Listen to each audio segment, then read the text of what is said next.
Come on, let's make the party great. We're here for the first ever conference on the philanthropic dialogue, and a huge thank you to Asif Ismail and the American Bazaar for kicking off this, I think, incredibly useful and important dialogue that is long in the making, and we really need to focus on how we can work together between India and the United States to change the focus and really make a difference philanthropically, because I think we're at the cutting edge of this worldwide revolution, and India needs our help, and America needs our help, and we can truly make a difference. I see the movers and shakers in this audience, and we're truly thrilled, and I hope next year we're gonna have not just 100 or 200 people, but 1,000 or 2,000 people, and Asif will have to get security involved to prevent people, because there are people dying to come to this incredibly useful conference. For this panel, I'm really honored and excited to have a distinguished group of amazing people who will build on the previous topic that's been discussed.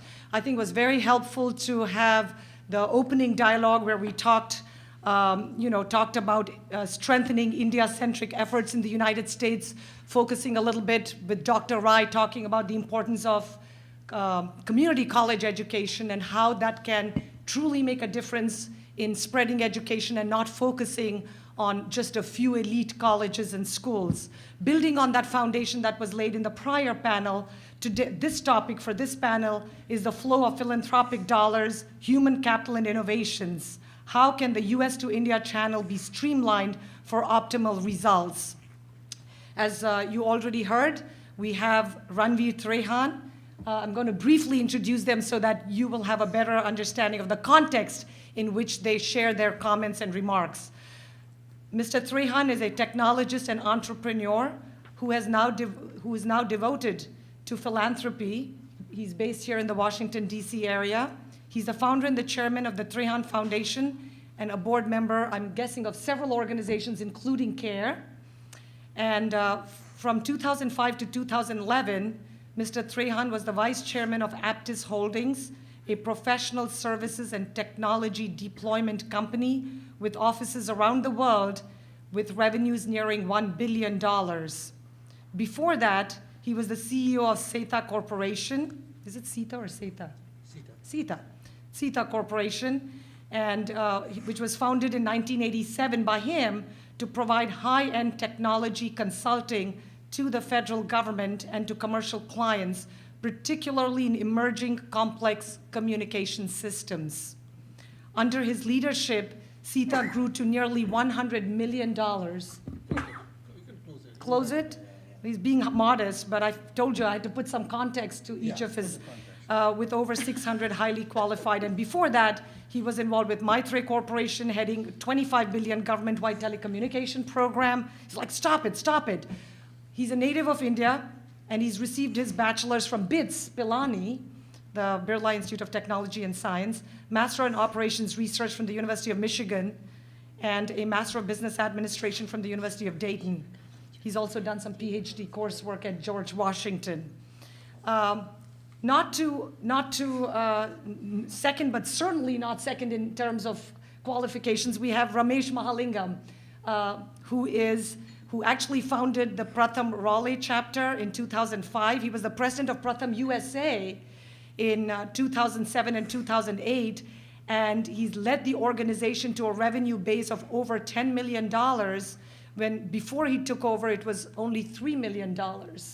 Very impressive. I know Ramesh and Chitra are pretty much like running the Pratham Washington, D.C. chapter. They started it. He started the D.C. chapter only in 2011. It has grown to over $200,000 in annual fundraising that they've been able to do. And when I said Pratham, Chitra, and Ramesh, really Ramesh has been like this lone warrior that's banging on everybody and came over, met with us. I'm fortunate to be on the board, though haven't been as active as I would like, because I feel like Ramesh and Chitra pretty much just literally run the show and do an amazing job. They had an amazing gala very recently, a week or two ago. Again, as they will discuss, focuses on the education. Ramesh has been part of the Pratham National Executive Leadership Team since 2007, and he sits on the board of Pratham's vocational training program. He's traveled extensively his real supposed real job, because I don't know when he does it since he lives, eats, and breathes Pratham all the time, is as the chief accounting officer of Sodexo's $9 billion North American operations. And I met, I think, Ramesh and Chitra at the Asha for Women Gala, which happens to be this evening, right after this event. And Ramesh and his family have lived in several other countries, including India, Oman, Singapore, and Australia. They moved from Raleigh to Northern Virginia back in 2010. And certainly, last but certainly not the least, we have Dr. Amita Vyas, who's a PhD in MHS. She's a tenured associate professor at George Washington University School of Public Health and Health Services. Dr. Vyas earned her master's in demography at the Johns Hopkins University Bloomberg School of Public Health. She continued her studies at Johns Hopkins, earning her doctorate in population and family health services, receiving awards for outstanding academic achievement. She's the director of the Maternal and Child Health Masters in Public Health program, and her work focuses on health issues facing girls and women in the United States and around the world. Dr. Vyas has given lectures and speeches around the country, including at the Aspen Institute and at Capitol Hill. She's a recipient of several awards, including the George Washington University Bender Teaching Award, the National Delta Omega Honor Society Award for Innovative Curriculum, and was selected for the Impact Center's Women Leadership Fellowship.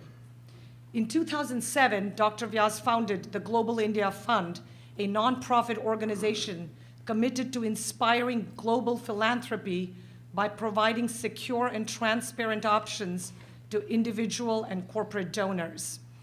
So with that fabulously impressive, distinguished panel that we have, let's get started briefly with just providing a little bit of context. Can each of you briefly talk about when you started each of your foundation work and what motivated you to get your foundation started? We'll start with you, Ranveer, go to Ramesh, and then go to Amita. Well, in my case, I essentially exited from the business world in 2005, and then I felt like it was time to give back. And we created a foundation, family foundation, and started to do things that interested us. In our case, the first interest was girls and women, in that order.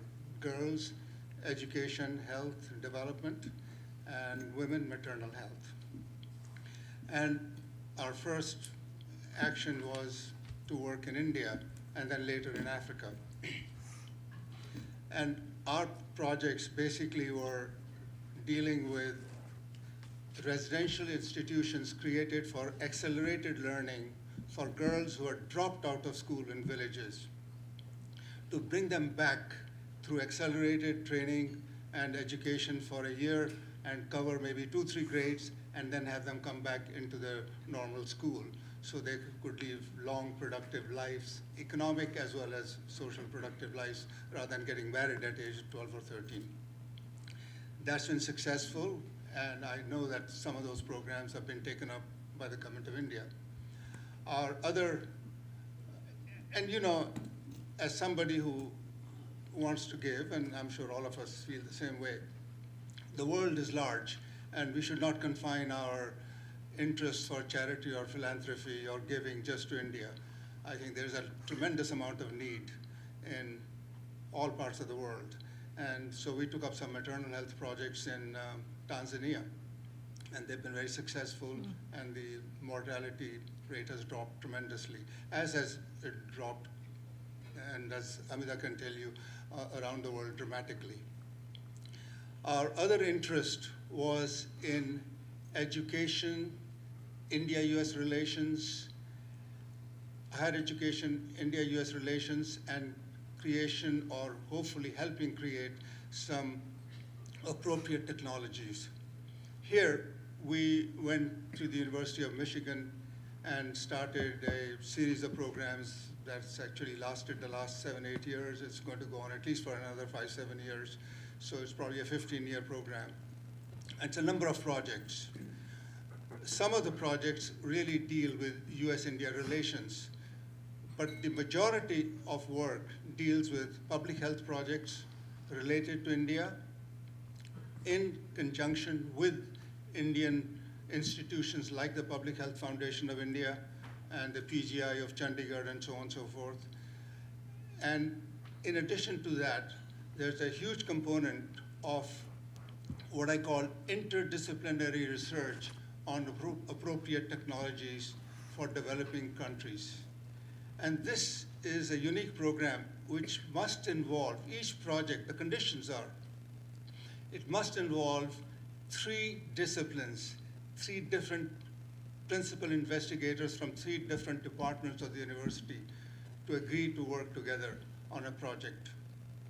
The initial funding for a project is not large, it's around $100,000. If it's successful, it goes into phase 2, and if it's successful, then hopefully at some point it becomes a commercial enterprise.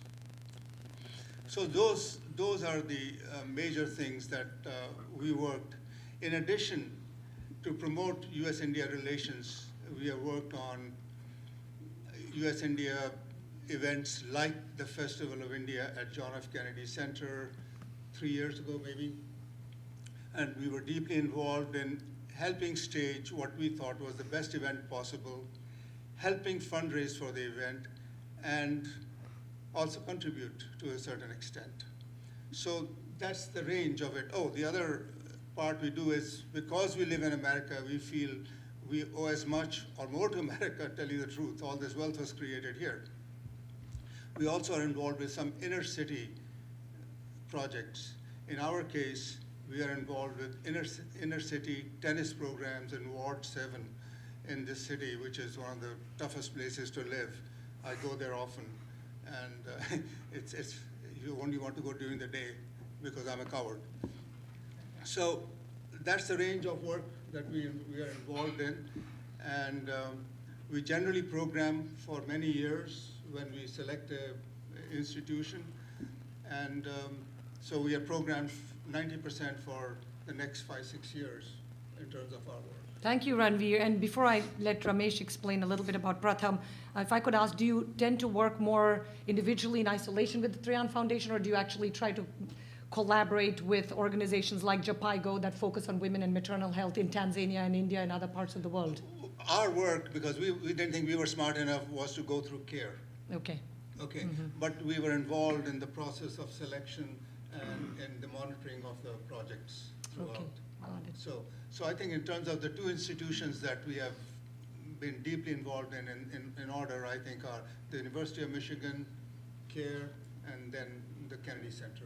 Wonderful. Thank you so much. So we're going to get to Ramesh to talk a little bit about his baby, his favorite project, Pratham. Thank you. Sheila talked about the few chapters that I have been promoting, and you're a co-founder of Pratham DC as well. Just remember that. I'm a co-founder. Yeah, we all started it together. So, what may be interesting is, we did get involved and started a chapter back in Pratham Raleigh. All that probably is not as interesting for this audience here. What may be interesting for you is to really talk about the times when it became, Pratham became more of a serious passion for me. In 2007, that's really when I took over as the president of Pratham USA. Pratham India decided that, they have been piloting a program called Read India.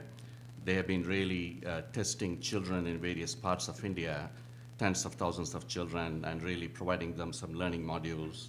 And they found that these learning modules were helping children to read, write, and do arithmetic in just 2 months' time. So they found that it was successful in many pockets of India, and they decided that, in a country where about half the kids going to school are not really learning, they decided that several tens of millions of children needed to get those, tutoring or tools. So that was the time when I took over as president of Pratham USA, and they decided to scale up to about 350 districts across India. And of course, for that, funding was needed. We got lucky with a few fundings like the Gates Foundation, but Pratham USA also needed to step up its funding, thanks to many generous philanthropists. So we were able to double our funding efforts. And just the sheer scale of operation, first of all, the fact that somebody, an organization would think of reaching tens of millions of children in India at a total budget of about $20 million, that's really all they were spending actually those days, was so amazing. You know, the innovation involved in it, the courage, and the ability to think on scale. And from that time onwards, we have been spending even more time in volunteering for Pratham. Thank you, Ramesh. If we can go to you, Dr. Vyas, to talk a little bit, I guess it's primarily the Global India Fund, or is it other issues as well? Yeah, so I'm going to Okay. talk today mostly about Global India Fund. So my full-time job is at George Washington University as a professor, and that really leads me into how and why we started Global India Fund. So because of the work that I do in public health, I've really had the privilege of spending a lot of time in India, working on the ground with different NGOs, not just understanding the landscape in terms of the public health challenges, but which organizations, really credible organizations, are doing good work on the ground. In 2007, I was asked to go on a pretty high-profile trip with Ashley Judd and the National Geographic team to do a film around HIV/AIDS in India. And when I came back from that trip, you know, of course, it's a celebrity, right? So people want to hear about it. Oh, tell me about your trip. What's Ashley like? You know, what did you do? And what was more exciting for me was to talk about the actual grassroots programs and interventions on the ground. And what I realized was I was met with sort of the same response every time I would tell my story, which was, wow, you know, I would love to do something. That's amazing what you're doing. I wish I knew more about the organizations on the ground that are doing really good work in India. I wish I knew which ones were actually credible. And I wish I had sort of an easy way to give to India. You know, what do? How would I even give money, you know, whether it's $100, $500, or $1,000? And over again, I was really met with that response. And that was sort of the catalyst for developing the Global India Fund. So we are a 501c3 nonprofit here in the United States. We were established in 2007, and our vision and our mission is very simple. You know, we want to harness the collective interest and the collective caring that Indian Americans and others have for India. So as I think Nish said earlier this afternoon, there are a handful of organizations, really big NGOs that have the ability to fundraise here in the United States. But India does have 3.1 million NGOs, many of whom we probably don't want to fund or support, right? But even if you were to take 10% of that 3.1 million, right, there are so many good programs on the ground. So how can we create a system? And that's really what we've been doing. We go out, we partner with folks on the ground in India. We have a very rigorous due diligence process. And so our mission is to engage folks who want to give and to give at all levels. So we're not just looking at the six-figure donor, right? We need to start that collective giving even at the $100. And one of the things is we have 3 million people here in the United States. So if every single person gave a little bit, we could certainly harness that giving to make some significant change in India. I think the other piece of Global India Fund's mission and vision, which is more recent now, is how do we engage families, right? How do we engage the next generation? And so earlier this year, we did an event. We did a documentary that we screened called Girl Rising, focused on girls' education around the world. And what was so fabulous about this Indian event, right, was that we'd done big galas before with 500 people, big celebrities, raised lots of money. We didn't raise as much money this time. We kept the ticket prices a little lower, sponsorship levels lower. But the event was for families. It was bring your children. You know, you have a 10-year-old child, an 11-year-old child. Bring them to come and see this documentary, and then we're going to give you a call to action. And we had over 500 people, you know, at this event. You know, we pretty much had to turn people away. And I firmly believe that Indian Americans here, like I said, at all levels, want to be engaged, and they want to engage their children. And so we need to think about meaningful ways to do that, right? Not just give $100, one person to one organization, another person gives $100 to another organization, but can we now identify some really big causes, right? Girls and women really resonate with people. That's something we're really focused on right now. And even within that, so many people are doing good things. Can we find 2 or 3 really big initiatives to get the community behind. And again, not just the parents, not just the six-figure donors, but also engaging our children. Thank you very much. So just to understand, because I know back when the tsunami happened, I think 2005, 2006 time frame, we had done some looking around, my husband and I, through the Murthy Nayak Foundation to send money, and we couldn't find anybody. And I think, I'm trying to remember, I think it was either Suleika, we did some research on the internet to send money. So do you have clearance under the Foreign Currency Regulatory Act under Indian government to accept money? Because I know even for the school that my father was running in India, which feeds 1,800 children from the slum areas, which my husband and I support, we didn't know how to go. So we were using the United Way Worldwide and sending not much money. It was like 25,000 every year. And the 25,000, but then the United Way Worldwide would keep 10,000, I think 10%, 10 or 20% to do the research. What is the percentage you guys keep to do the For research? Global India Fund? For the Global India Fund? Absolutely. So we are, we're a U.S. 501c3, so we can only give funds to NGOs in India that do have FCRA. So that's a big part of our due diligence process, right? Just by U.S. law, we can only give to those folks. So we have a pretty extensive due diligence process. Did you have a different? And the percent, you have Oh, a the flat percent. percentage? So, we take anywhere between 1% to 5%. We're 100% volunteer run. So we have zero overhead. So anything that we take is really to, the upkeep of our website. We have one of the co-founders of Infosys supports our entire team in India, so we don't have to pay anything to that team. And they're the ones on the ground doing the due diligence. So our model is that we're 100% volunteer run. We've probably had close to 100 volunteers over the last couple of years work with us in different ways, providing services, so we don't have to take any percent. Last year we gave away close to $500,000, which is quite impressive for an all volunteer run organization where I would say 96% of that went completely on the ground. Wonderful, thank you. So I think you've already talked a little bit about this in your background, obviously the focus areas of your work, but the focus regions, and I know you talked global, yours is almost exclusively in India. Not quite. Okay. First of all, Pratham does operate only in India, but for the last few years, I mean, if you think about it, I mean, we talked about some problems of education, even in places like DC. Some of those problems are global, but Pratham is collaborating or providing know-how, and it's basically research findings, and also tools and techniques to organizations in South Asia and Africa. And some of the US-based foundations are encouraging this collaboration. In fact, there are 7 countries outside of India which are implementing what we call as annual status of education report. I mean, that's really done by Pratham in India, but the Pratham team members really go to these countries, and those national, people from the other countries visit the Pratham, surveys when it's taking place, so they can learn the simple tools. And in countries like Pakistan and several countries in Africa. So Pratham is definitely, obviously focused on India, but the Pratham techniques and methodologies are being adopted in more and more developing countries. Fantastic, it's very inspiring. I know, Ranveer, you talked a little bit about Tanzania and other parts of the world. I don't know if you want to elaborate on that. And Amita, you can. Rather than that, I want to take up another idea here. The title of it says, how do you accelerate the flow of dollars from America?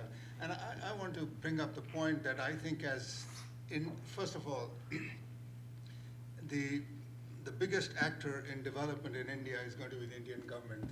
We just simply have to assume that, and it is true, by a order of magnitude. Well, that's not true in the United States, though.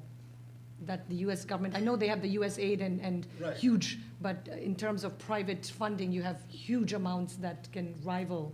Right, but the point is that as Indians get more prosperous, I think we need to help inculcate a culture of giving in India to charity and development projects. Other than just to the temples and mosques Other and than churches. temples and mosques, exactly, and occasionally for some education. Yes. So one, organization that I'm involved in worldwide, about $1 billion a year funding, they've decided, and we've decided, that countries like India should, the charity arm or the development arm should really go independent in India. And we are going to help them inculcate this. We're going to fund them for several years to raise private funds in India to do work. So I think that's probably important. The second I think is important is, unless you are a very large organization, I think we have to look for catalyst actions. That is, we've got to look for innovative ideas that can be transformed into something larger and then handed over to the government so they can take it from there to scale it. Wonderful. Thank you, Ranveer. Amita, I know it says Global India Fund. Do you go to other parts of the world, or is No, it right now we're just focused on India. Yeah. Okay, good. I know when you talked about, and we were talking about India and the Indian government, do you think that the 2%, the recent law that came into force just earlier, I think just in the past year, which requires all of the major publicly traded companies and companies over a certain dollar revenue to giving a minimum of 2% of their corporate net profits to corporate social responsibility or CSR activities. Have you seen any impact? Have you seen it impacting any of your organizations where a lot more money is coming to, for example, Pratham or to the Women and Children's Maternal Health or Global India Fund? So, right now I think it's a very new law. What I have found, at least we've been working with some pretty big companies in India right now around some initiatives, is that they're still trying to figure out what those CSR plans are. And I think this goes back to Ranveer's comment earlier around this sort of culture of giving. I think certainly there is a culture of giving both in India as well as in the Indian American community, but it's not necessarily giving towards initiatives focused on girls or initiatives focused on in the education, health, or livelihood sectors. And so that's a real sort of mindset that we need to change. I think the new CSR law is part of that, but at least what I have seen so far is that a lot of companies are really just trying to figure this out. What is it that they're going to do? Because it is such a shift in sort of the giving model in India. And just this earlier, In the case of Pratham, actually, to the extent that it's a fairly well-known organization with a lot of international recognitions, so Pratham is definitely benefiting from this, or I would say Pratham's targets are benefiting from this effort. So we have organizations like ITC and Bharat Petroleum scaling up significantly. For example, ITC has decided to really adopt almost all the districts where they have a manufacturing operation and really take Pratham's programs to those locations. Nice. So you're talking about organizations like ITC spending like $2 to $3 million working with Pratham. So we are seeing a big ramp up in some of our programs. And has KRM been impacted or? Yeah, and I think the other point I want to make is the whole idea of social enterprises, not only corporate social responsibility, but the idea of social enterprises and encouraging Indian corporations also to be involved in social enterprises. Well, I don't think that was meant to be a statement of any kind, but Are we done? yeah. So, earlier this week, we just got back from India a few days ago, and we met with Sudha Murthy of the Infosys Foundation and somebody else who was running who helps run the foundation, and they were talking about how this 2% law changed their giving from approximately $4 million every year at Infosys to more than $40 million every year that they have to give away. And so they have to really ramp up. And this is all public knowledge. So I'm not divulging any secrets. But now that how they have to really focus on expanding and looking at worthwhile organizations that are legitimate, bona fide, because I know in India, one of the concerns that we all have in sending money, and I know from the beginning we were concerned, and we're not even talking hundreds of millions of dollars or billions of dollars, that you're worried about the corruption and lack of transparency and ethics and integrity in India. And so that's why when we gave the money through the United Way Worldwide, we thought, well, if there's something wrong, then United Way is responsible. We're just going to let them keep their 10%. It's safer for us. So it's kind of nice that things are growing and organizations like Pratham, which have a great reputation, can really leverage and take advantage of all of this. I know we were given about 10 minutes to wrap up. So what I'm going to ask each of you is to talk a little bit about where do you see your organization, your foundation growing or going in the next 5, 10, 15, maybe 20 years. And if you accomplish in a perfect world all of your dreams, Are there other areas you would look to focus on as secondary areas of interest for, as opposed to your main goal, which is education, or in your case, maternal child health, et cetera? So let's start off first with where you see yourself 5, 10, 15 years, and then maybe if we have time, talk about other areas. In our case, and it's, we're not the Gates Foundation, but or the Desh Foundation for that matter. We hope that we grow the foundation more with private funds. We do not take funds from other institutions. One. Second, we hope we inculcate the spirit of giving in our children and our grandchildren, and in our extended family, and then in our friends. So I think those are the things. I think in terms of where to give, I think as time goes by, new ideas are going to come up. So we want to be always prepared to look at new ideas, new approaches to solving development problems, and try to aid them to the extent they can. 5, 7 years ago, there was no social enterprise, right? So I don't see this as the be-all and end-all of solving our development problems. And as we see some other exciting things come up, we hope we can support them. Thank you, Ranveer. So in the case of Pratham, I would say that Pratham wants to really impact, the Pratham's mission is every child in school and, in learning well. So right now, Pratham is impacting only about 4 to 5 million children per year. And if you really see, the Pratham model is all about collaboration. The Pratham techniques are really meant to be demonstrations for the government to observe and take it on for themselves. So currently, we only have about 4 or 5 states which are collaborating with Pratham. Now, the collaboration involves Pratham training the government teachers, and then government teachers in turn delivering the Pratham, techniques to the children outside of the normal curriculum. So the ideal situation would be, governments, almost all the state governments would really collaborate with Pratham, or at least take on the Pratham methodology, because Pratham doesn't take any intellectual property or anything like that. They're willing to really share the techniques and methods with almost any organization. But Pratham is training, even organizations, other nonprofits as well. So it's really meant to be a catalyst and demonstration, because, many of my panelists said, one organization cannot solve the problem. Government has a big budget. So at the end of it, to the extent that about 70% of schools are government schools, unless all the government schools adopt these techniques, our children are not going to learn, with reading and writing skills. So the Pratham mission is to be able to make sure that even if children going to school or not, they should be able to read and write at the basic level. And once that is accomplished, then the things like secondary school education come in. Now, I'll just leave you with one other comment of a program that Pratham is just adopting recently, what we call as a second chance, where, Pratham is working with thousands of, women who have dropped out of school and giving them remedial education and then getting them to pass the second, 10th grade level. So that's a program that is being, piloted as we speak. So if there is need for Pratham to be in that space, Pratham will probably scale up there.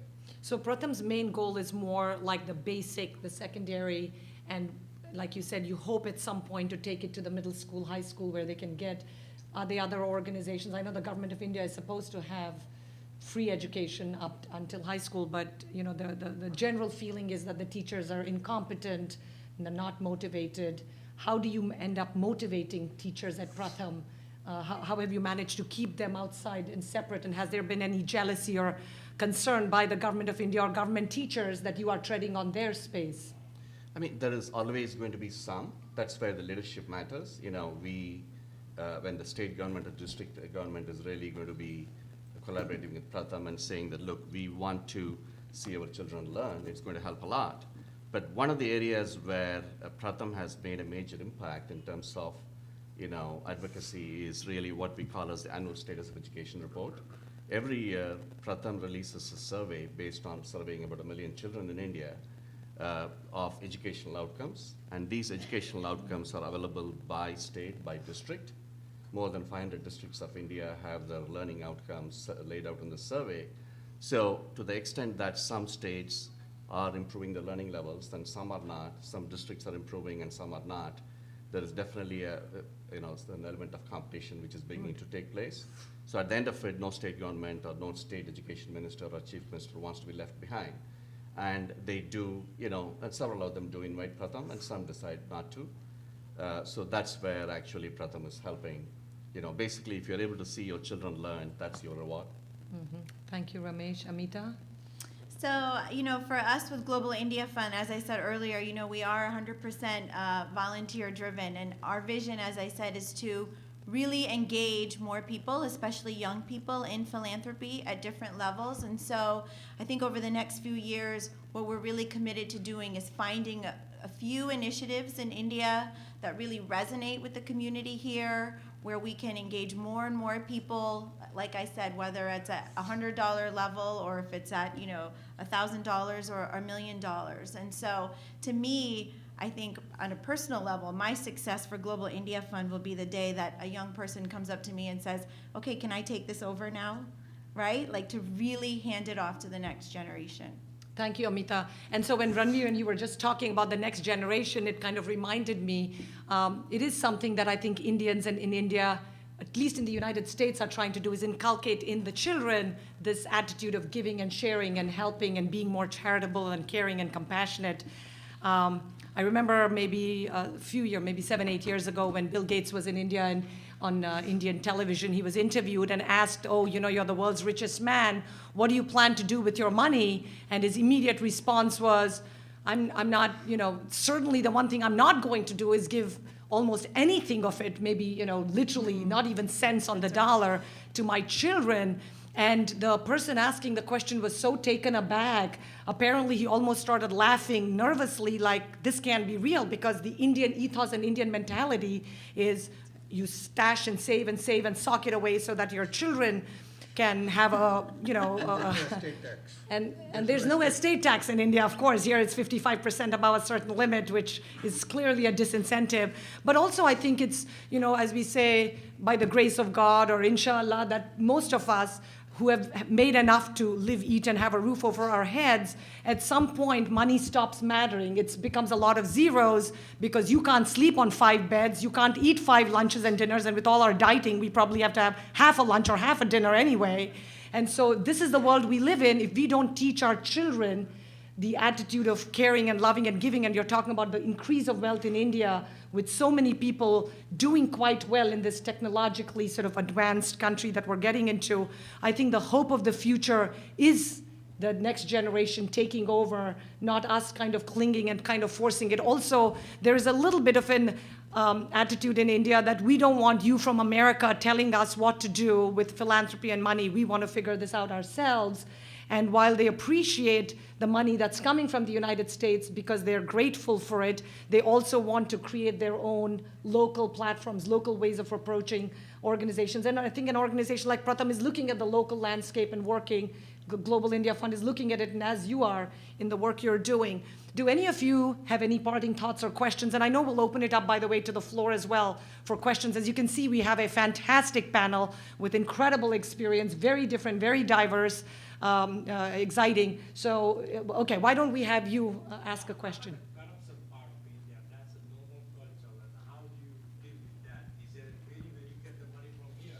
How do you know it's going to The question is, how do you deal with the corruption aspect in India? How do you, when you send the money, know that it's going to good causes and it's not going to be abused and misused? So I guess all three of you can speak on that issue. Ranveer, you want to start, and then Ramesh? I think, in my case, we work with CARE and through CARE. My father worked with CARE in the 1950s. They approached my father in Dehradun in 1955 to support them with some work. So we've known the organization. It's high class. It's known to be totally, beyond corruption.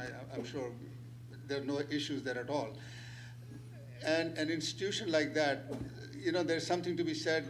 When an institution goes old, it can get somewhat inefficient, perhaps. But on the other hand, it has a long history of due diligence and knowing which local partners to work with. So we have this excellent base of local partners that we continuously monitor and know who to work with. And database is, all kept up on a regular basis with performance on each project. So that's the way to do it. But I think you have a very good issue. We went to one organization directly, and it was not a very good experience.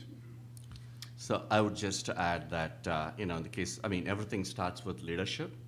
The Pratham India leadership is really, very transparent, and, they hold themselves to high levels of accountability.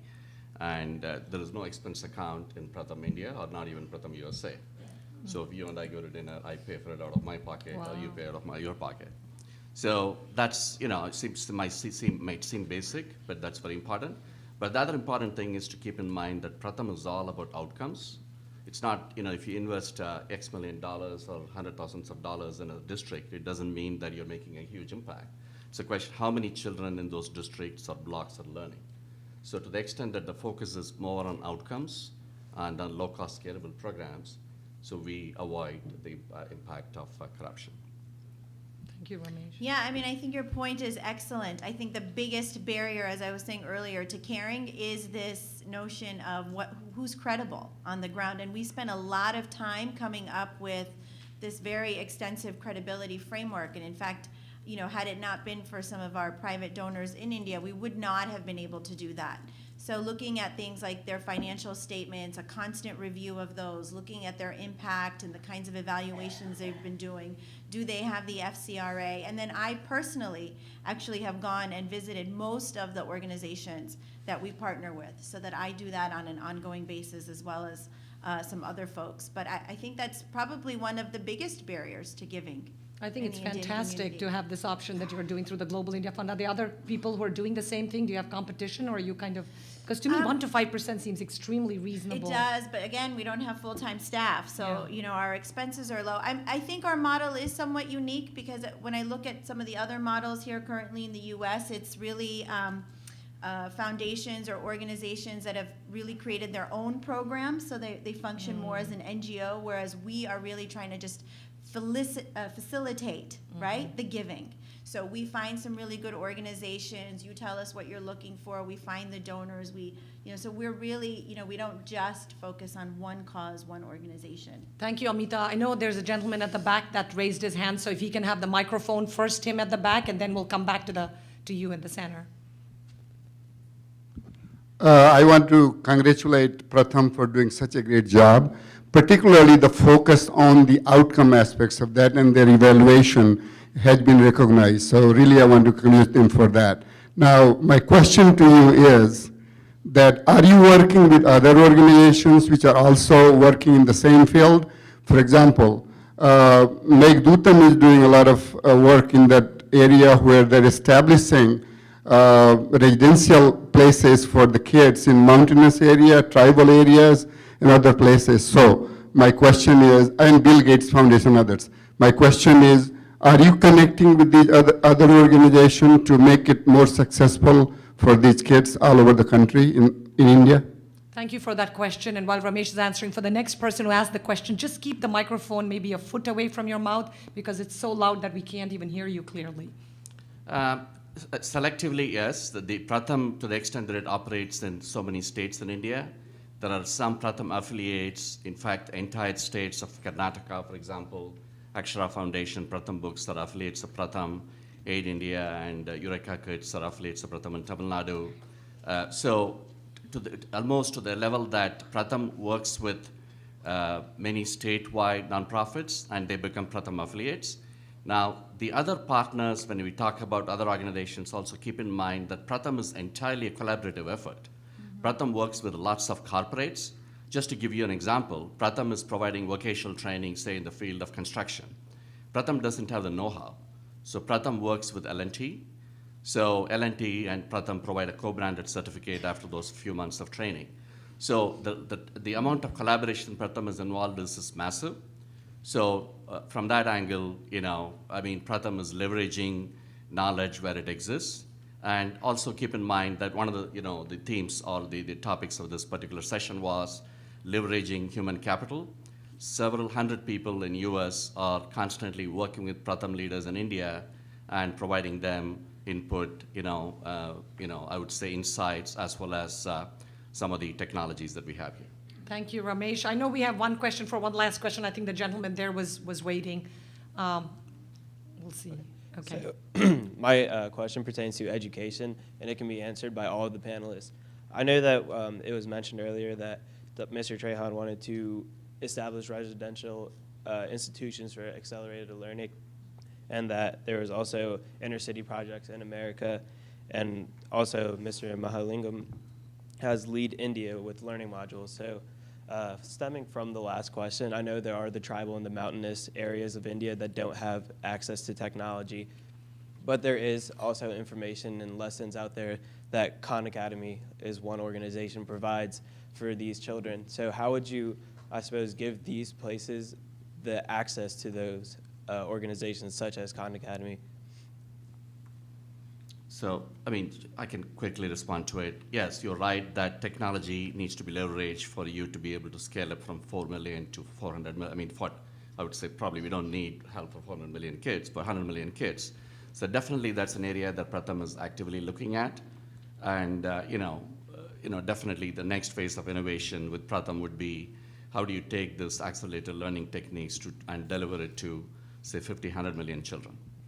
I'll tell you what, we said one last question, but she raised her hand. You raised your hand before I made that announcement, so let's just do this and let's wrap it up. Can I just, sorry. Yes, sorry, Just Amita. very Yes. briefly, on the education issue, because I think that this has come up several times this afternoon, and I just want to make a plug here for something that I am incredibly passionate about, which is that, there are lots of schools in India. We have wonderful organizations that are working with schools, that are providing books, that are providing access to technology. I think one of the things that we cannot forget as we're looking at the education space in India, again, is girls.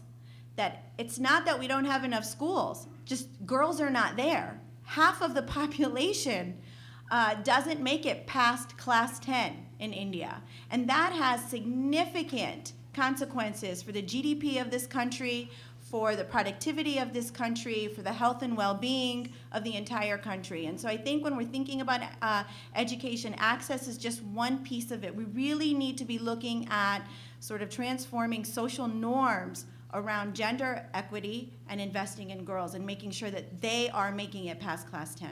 Excellent point, excellent point. And I think every single person, certainly on this panel, and I'm guessing in the entire audience, would completely echo and appreciate those wise words. Thank you, Amita. Would you like to ask your question? Sure, I'll be really quick. This is a question for Ramesh, and it has to do with, I read about a study that Pratham did with the Poverty Action Lab at MIT about their teacher training program and comparing public school teachers with the Pratham-trained teachers.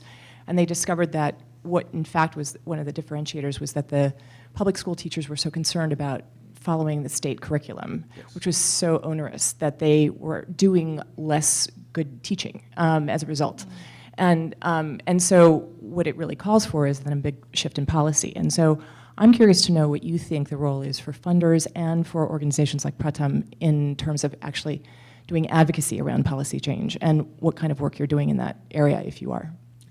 Definitely, advocacy is a major focus area. I would say the Pratham leaders are part of state educational panels in several states, particularly the backward states like Bihar. So what you're talking about is a major challenge, and it's an important challenge. Now, what I would say is, whether which of the states are going to be able to change their curriculum, that remains to be seen. How strong that advocacy is going to be, we'll see. But some of the work that Pratham is doing is really training these teachers, like I said. So you almost really provide this accelerated learning techniques to the teachers. So the teachers really, they're able to use these techniques to teach their children across the whole of states. And then when they find that the children are learning, then they are able to tweak their approach to, say, the learning outcomes. Now, for example, in the entire state of Haryana, so we did a project where the Pratham teachers trained the Haryana teachers, and this experiment was absorbed by MIT Poverty Action Lab, and they found that the teaching outcomes of all across Haryana really improved dramatically. So it's definitely going to be slow-moving. That's where I talked about the collaboration with state governments is very critical. To the extent that they collaborate, definitely the impact will be high. Thank you so much, Ramesh. On behalf of myself and each and every single one of you, I bet you want to give a really big round of applause to our incredible panel here.